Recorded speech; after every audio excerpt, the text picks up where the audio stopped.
没有用很多余，用他们很多钱，所以我是一个没有退路的人，所以我只能立志要做有用的人，然后快点独立。adalah daripada golongan yang berada. Mereka sering berkata saya adalah tidak berguna. So dari kecil saya memberitahu diri saya mesti menjadi seorang yang berguna. Okay? Tahap saya adalah saya tidak dapat mempunyai rasa ingin capai, hanya mesti capai sahaja. So pada masa dulu saya hanya selalu berada bersama dengan cikgu-cikgu, dengan rakan-rakan di sekolah. Pada masa tu mereka bagi tahu dengan saya oil and gas adalah field yang sangat berpotensi, dan mereka bagi tahu dengan saya chemical engineering adalah satu bidang yang membolehkan saya menjana pendapatan 10 sehingga 20,000 sebulan. Jadi saya sangat hendak menceburi bidang ni. Saya fokuskan kepada subjek seperti maths, fiziks, dan saya mendapat A1. Kerana apa yang saya nak ialah saya mesti berjaya. So, oleh kerana result saya adalah agak bagus, parents saya sokong, memberi support kepada saya untuk pergi ke universiti, tetapi tahap kewangan keluarga saya hanya mampu untuk support saya untuk 1 tahun sahaja, dan seterusnya saya perlu bekerja separuh masa untuk membayar yuran-yuran pelajaran. So duit pocket money yang dibagi oleh keluarga juga sangat minimum. Rakan saya mereka dapat membeli baju-baju yang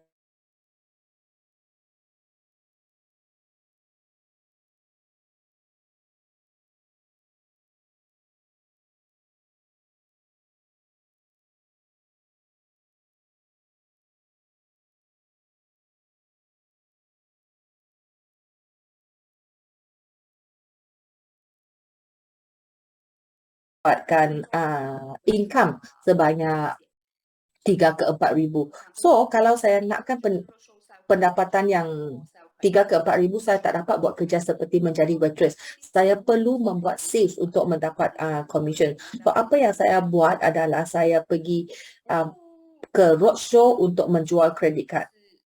Nah, saya juga jadi telemarketer untuk menjual personal loan, dan pekerjaan yang ketiga saya juga telesales. Dan apabila saya bekerja, pengalaman saya tidak baik juga, sebab bos majikan saya nampak saya daripada keluarga yang kurang berada, jadi mereka akan memberi tekanan kepada saya. So mereka akan membagi remark-remark yang very unkind remarks to me. Dan apabila saya takut untuk mendekati pelanggan semasa roadshow, mereka akan bagi saya feedback seperti, oh, you sangat berguna, apa yang you boleh lakukan, apa kamu hanya akan dapat harapkan orang lain untuk berjaya. So kamu hanya boleh kahwin dan mengharapkan bantuan daripada suami di masa hadapan. So pada masa tu memang saya sangat tak suka untuk bekerja dengan orang. Saya tak suka lihat atau mendengar remarks yang tidak baik daripada mereka. So dengan itu saya saya bertekad untuk tidak bekerja. Saya tidak hendak bekerja 8 jam sehari, saya hendak membuat perniagaan saya sendiri. So pada masa tu, kebanyakan orang yang saya jumpa mula berkecimpung dalam bidang direct selling. So, company yang popular pada masa tu ialah Lamborghini. So, saya sangat suka kepada mereka punya lifestyle di mana mereka akan pergi high tea, mereka tak perlu bekerja keras, mereka sentiasa memakai pakaian yang cantik. So, apabila saya melihat mereka, saya tahu kehidupan mereka adalah apa yang saya hendakkan untuk masa depan saya. Dan pada masa itu juga saya sedar hanya direct selling boleh memberi kehidupan yang saya hendakkan, dan kemungkinan besar daripada belajar dan bekerja saya tidak akan mendapat kehidupan yang sebegini. So pada masa itu saya menyertai direct selling tapi tidak mempunyai sokongan yang banyak. Mereka tidak membantu saya kerana saya tidak mempunyai wang dan mereka tidak meluangkan masa untuk mengajar saya. So masa tu saya mula membuat perniagaan saya sendiri melalui Facebook. Saya menjual barangan-barangan merchandise Hello Kitty. Okay, saya juga menjual produk-produk detox dan mengurangkan berat dan juga produk mengurangkan berat badan. So saya berjaya mendapat sedikit sebanyak keuntungan daripada tu. Lepas tu pada umur 22 tahun saya telah join 8 direct selling yang berlainan, tetapi kebanyakan company yang saya join mereka tidak tahan lama. Ada yang dah tutup, ada yang tukar plan mereka. Dan saya juga berjaya membangunkan 2 brand detox iaitu Victoria's Secret dengan kakak saya. So pada masa tu kami boleh membuat income tetapi tidak bertahan lama. So macam mana saya mula membina perniagaan New Image adalah semasa berumur 22 tahun saya pergi ke Korea untuk membuat pembedahan plastik. So apabila kembali ke Malaysia, situasi saya tidak baik, saya berjumpa dengan doktor dan doktor bagi tahu saya ada masalah keradangan selepas membuat pembedahan. So recovery saya sangat lambat. Apa yang doktor cadangkan adalah untuk balik ke Korea untuk melihat doktor lagi. Tapi saya ingat pada masa tu aunty saya mempunyai masalah inflammation juga keradangan dan doktor mencadangkan dia untuk minum kolostrum. So saya ingat dia menjadi lebih baik. Oleh itu saya hendak cuba produk ini juga, produk kolostrum. Saya membuat panggilan ke syarikat New Image dan saya ingat masa tu Oliver yang mengangkat telefon. So di situ bermulalah perjalanan saya menggunakan kolostrum. Dia memberi impak yang baik kepada masalah yang saya hadapi dan keradangan saya menjadi lebih baik. So ahli keluarga saya setelah melihat keadaan saya menjadi lebih baik selepas kolostrum, mereka juga turut mengambil kolostrum juga. So pakcik saya yang mempunyai masalah paralyzed, dia juga ambil produk ini dan menjadi lebih baik. So bapa saya yang juga mempunyai masalah sakit lutut, dia juga ambil kolostrum dan menjadi lebih baik. So, apa yang saya lakukan seterusnya adalah saya mula membuat sharing di blog. Saya tulis di blog tentang pengalaman saya menggunakan produk ini dan saya juga berkongsi dengan mereka yang apabila menggunakan kolostrum, kulit saya menjadi lebih cerah, menjadi lebih baik. Jadi saya menerima banyak pertanyaan daripada orang ramai. Dan ada orang yang pernah mendengar produk ini dan mereka berminat. So saya bermula membina perniagaan ini. So apa yang membuatkan saya membuat keputusan yang besar untuk membuat perniagaan ini adalah apabila saya pergi ke Taiwan bersama dengan syarikat. So di sana saya berjumpa dengan pembina perniagaan di Taiwan. So mereka bukan golongan muda, mereka daripada golongan yang berusia 40 sehingga ke 80 tahun. So mereka bagi tahu dengan saya, mereka tidak bekerja keras sehingga ke hari ini sebab mereka sudah membina pendapatan berterusan. So mereka juga bagi tahu saya sesuatu yang saya masih ingat sampai ke hari ini ialah setiap family di Taiwan mereka akan menggunakan kolostrum. Mereka juga bagi tahu orang yang memungut sampah juga berkata dengan mereka, kenapa semua family yang di Taiwan ini menggunakan kolostrum. So melihat apa yang mereka lakukan ini, saya sangat yakin di Malaysia kita juga boleh menjadikan kolostrum sebagai minuman breakfast untuk setiap keluarga. Mereka boleh lakukan di Taiwan, kita juga boleh melakukan perkara yang sama di Malaysia. kerana di perniagaan direct selling ni kita boleh menduplikasi perkara yang sama.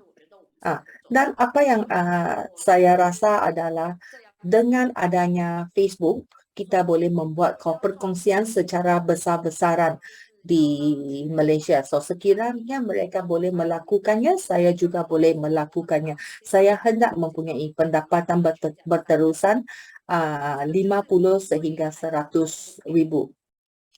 So saya punya maklumat adalah sangat simple, sangat jelas, iaitu saya hendak setiap keluarga di Malaysia untuk mengamalkan kolostrum.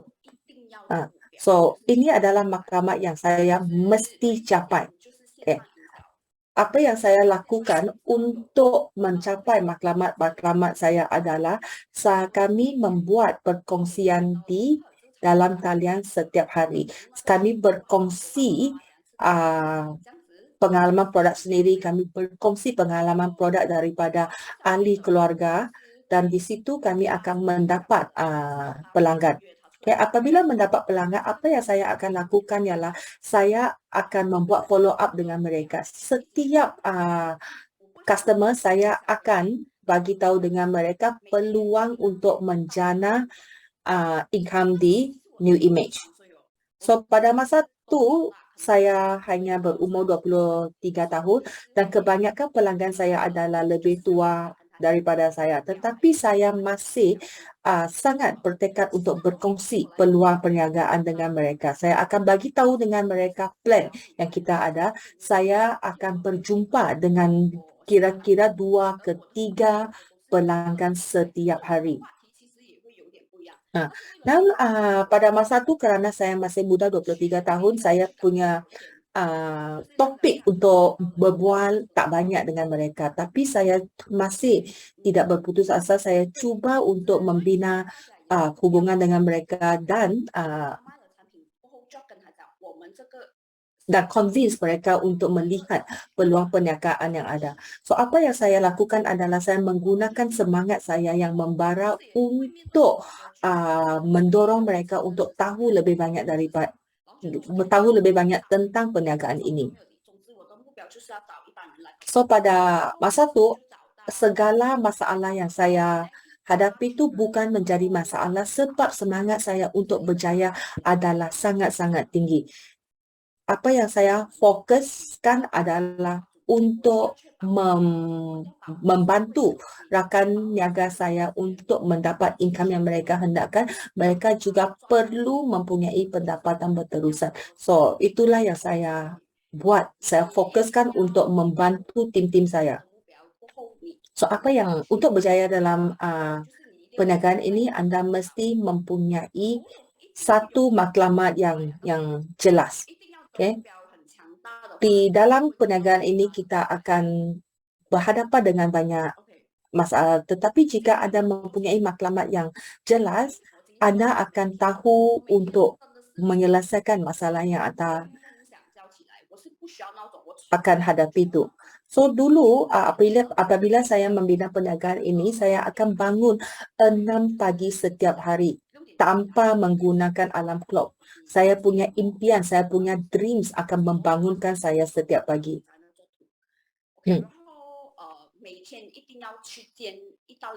So setiap hari saya akan berjumpa sekurang-kurangnya seorang atau kedua orang pelanggan. Saya akan pergi ke outstation. Okay, saya tidak berada di rumah, saya akan keluar daripada rumah ataupun di outstation. So apabila apa yang saya tak ingat apa yang saya lakukan dahulu, tapi apa yang saya ingat adalah saya sentiasa pergi outstation untuk berjumpa dengan orang. Malah saya rasa pada masa tu saya memang tak ada masa. Masa yang saya mencuci baju adalah hanya sehari sebulan sahaja. So setiap hari saya akan berada di luar rumah untuk membincangkan plan. So apabila saya mengimbas kembali apa yang saya telah lakukan dahulu, saya telah berjumpa dengan lebih kurang 200 sehingga 300 orang ahli untuk berkongsi dengan mereka. So, setiap bulan saya akan mendaftarkan lebih kurang 30 orang ahli baru. Dan saya masih ingat lagi pada masa tu kami berkongsi dengan sangat powerful. Jadi RV yang saya dapat adalah lebih daripada 1 million dan ke atas. So, dalam berjumpa dengan 200 ke 300 pelanggan, saya baru berjumpa dengan Steffi. So, pada masa tu saya berumur 23 tahun, Steffi berumur 24 tahun, kami masih lagi sangat muda. So, dia menggunakan SD2 dan berjaya mengurangkan 10 kilo sebulan. So, Steffi memang sedang memantau saya daripada Facebook. Dia melihat saya punya kehidupan yang mewah dan pada satu hari dia nampak saya menerima pendapatan di royalty. So, dia menghubungi saya untuk tahu lebih banyak. Dan pada masa tu kehidupan Steffi pun agak baik, jadi dia tidak berminat untuk membuat bisnes ni. Tapi apabila saya berhubung dengan dia, berkomunikasi dengan dia, saya tahu dia adalah seorang yang mempunyai pendapat dia sendiri. Dia sangat independen, dia sangat sesuai untuk membina perniagaan ini. Tapi dia tak berminat sangat. Jadi saya terus membuat follow up. Setiap bulan saya akan ajak dia keluar sekurang-kurangnya sekali sebulan. Saya akan update dengan dia pendapatan saya, apa yang saya lakukan. Dan selepas 3 tahun dia telah bersetuju untuk menjadi rakan niaga saya pada tahun 2016. Dia tertarik dengan keadaan kehidupan saya. So, Steffi adalah seorang yang sangat inginkan independen, jadi dia ikut saya dalam membina perniagaan ini. So, dalam masa setahun sahaja, Steffi telah membina tim dia sendiri dan berjaya menjadi seorang diamond executive. So, dulu apabila saya membina perniagaan ini, saya hanya fokuskan kepada colostrum sahaja. Steffi adalah seorang leader dalam tim kami yang telah penetrate ke dalam weight loss market dan juga Maggi. So, pada masa tu apabila mereka mula membuka pasaran untuk mengurangkan berat badan, kita nampak lebih banyak orang yang membuat posting result pengurusan berat badan.